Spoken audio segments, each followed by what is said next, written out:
A ver, Roberto Cama, has sido funcionario, fuiste candidato presidencial por Nueva Alianza a la presidencia, subsecretario en tiempos difíciles para restablecer un tejido social y ahora subsecretario de Derechos Humanos. A ti te gustan los retos difíciles, ¿no? Me gustan, sin duda. Y me gusta mucho este reto. La promoción, respeto, protección, garantía de los derechos humanos que debe tener toda autoridad es uno de los grandes retos del país, sobre todo desde la reforma de 2011 que quedó muy claro. ¿Cuál es el área que te preocupa más? Tenemos pendientes importantes y dos que tienen que ver con la última reforma de la Constitución. Me parece que tocan dos pendientes importantes. Uno tiene que ver con personas desaparecidas. La parte más dura de mi trabajo en la subsecretaría es atender a familiares de desaparecidos. Es una realidad brutal de gente que tienen, en algunos casos, muchos años arrastrando una pena, una esperanza. Y a mí me resulta sorprendente advertir cómo encuentran consuelo, primero, cuando la autoridad los atiende, cuando la autoridad los escucha. El peor escenario es el de familiares a quienes la autoridad no quiere escuchar, ya no quiere escuchar o nunca escuchó. Y la otra parte que me llama la atención es cuando te cuentan que encontraron a sus familiares. La mayor parte de las veces los encontraron muertos. Pero los encontraron. Y entonces cuando te dicen que hace 1 año y medio que encontré a mi hija y tú no te animas a preguntarle cómo la encontró y te das cuenta unos minutos después en la plática que la encontró muerta, pero que eso le provoca, le genera una tranquilidad y una paz, pues uno entiende el tamaño de la tristeza de esas familias. Y ahora estamos trabajando a partir de la reforma al 73 en lo que será un nuevo marco legal de búsqueda, de identificación y de desaparición. Y el otro tema que tenemos que reconocer, en el que tenemos que hacer un enorme esfuerzo, tiene que ver con la tortura. La realidad es que nosotros sabemos que tenemos un problema de la detención a la puesta a disposición, que es un tema en donde... Grave. Sí, y que tenemos que erradicar la tortura.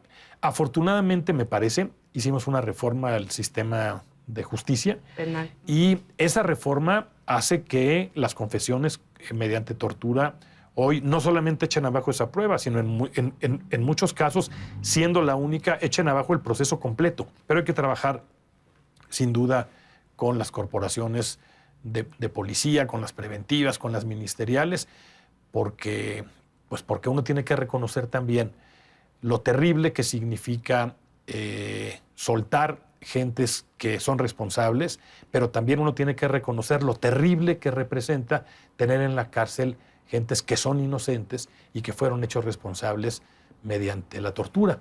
Pero para eso hay que legislar al respecto. Y estamos esperando una iniciativa del gobierno de Enrique Peña Nieto a que lo mande al Congreso. ¿Cuándo va a estar esta iniciativa? Recién terminó el constituyente permanente para tener la mayoría de los estados. Se promulgará la reforma en los siguientes días y el plazo será de 180 días. Se está planteando la posibilidad, como lo hemos dicho públicamente, de que sea una iniciativa preferente, que se presente en el primer periodo. O sea, que de los sesiones. legisladores lo tengan que discutir rápido. Hay, me parece, un ¿Las acuerdo. dos leyes? Las dos leyes, sí. Que sea una iniciativa con las dos leyes. Y lo van a consultar con organizaciones de la sociedad civil y particularmente con el grupo interdisciplinario de expertos independientes de la Comisión Interamericana de Derechos Humanos que están aquí para asesorar el caso de Ayotzinapa. Sí, de hecho estamos ya en este momento con las organizaciones intercambiando información. Les hemos solicitado que en algunos casos lo hemos recibido ya, sus propuestas de los mínimos que debe contener la ley. Iremos a un proceso de consulta.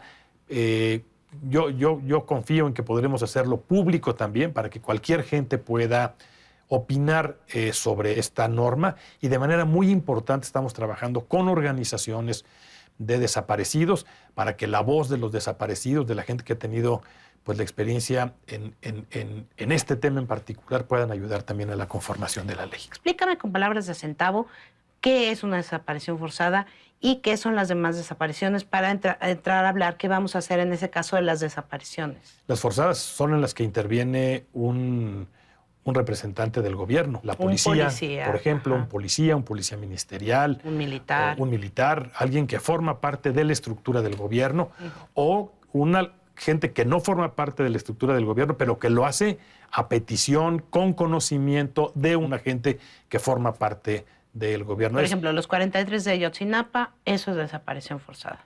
Pues es que en ese caso la evidencia indica que la policía del municipio, de los municipios, intervinieron en la desaparición de esos muchachos. Y para contestar a la pregunta anterior, ciertamente uno de los temas que estamos trabajando con el grupo de expertos de la Interamericana es este. Es un grupo de 5 gentes que tienen realmente pues, experiencia y conocimiento en la materia. Han ayudado también hoy en el acercamiento con las familias, con las víctimas. Hemos repuesto, por ejemplo, los servicios médicos en la zona a partir de ellos.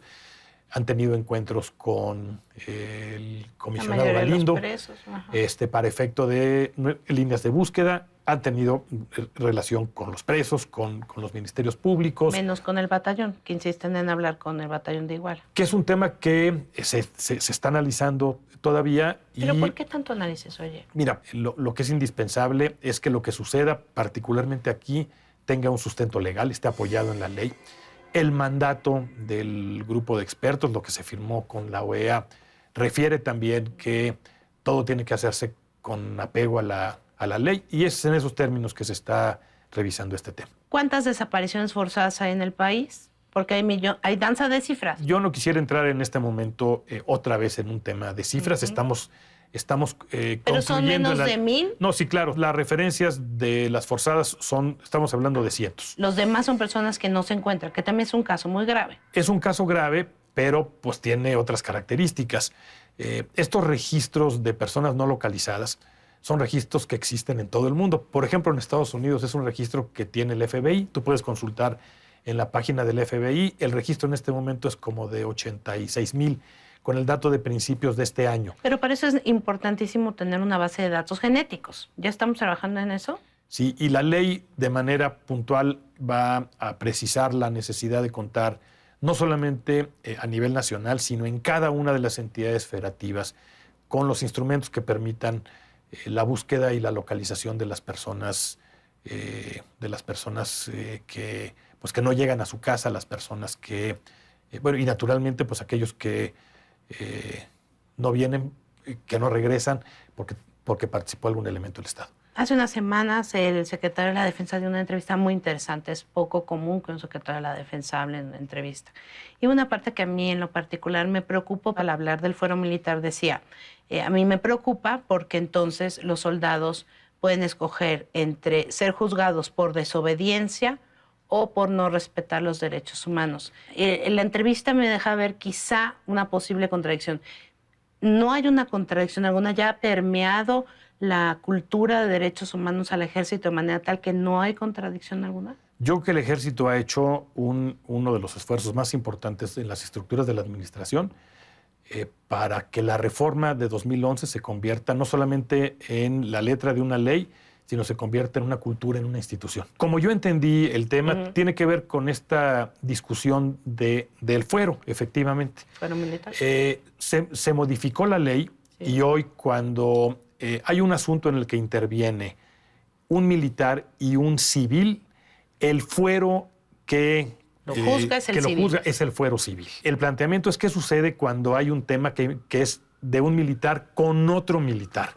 Y este es un tema de la mayor importancia, porque el ejército requiere normas que garanticen la disciplina en el ejército. Yo no he percibido y he tenido pues, muchos contactos con la Secretaría de la Defensa, es una de las instituciones con las que tenemos mayor relación. Y yo percibo que hay un compromiso de atención y de respeto a los derechos humanos de manera muy importante en el ejército. Me interesa tu opinión sobre un caso específico. ¿Tú crees que al Bester Gordillo le están violando sus derechos humanos?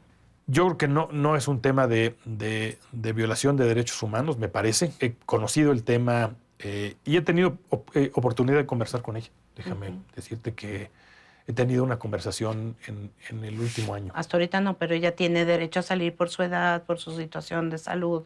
Es parte de sus derechos, ¿no? Entiendo que la ley lo que prevé es que es algo que tiene que resolver un juez. Y un juez valora una serie de condiciones. No es un asunto automático, es un asunto que tiene que valorar un juez. Muchas gracias. Entren a nuestra página de internet, hay más de esta entrevista con Roberto Campa. Y como siempre estamos en Facebook, en Twitter, en Pinterest y en Instagram.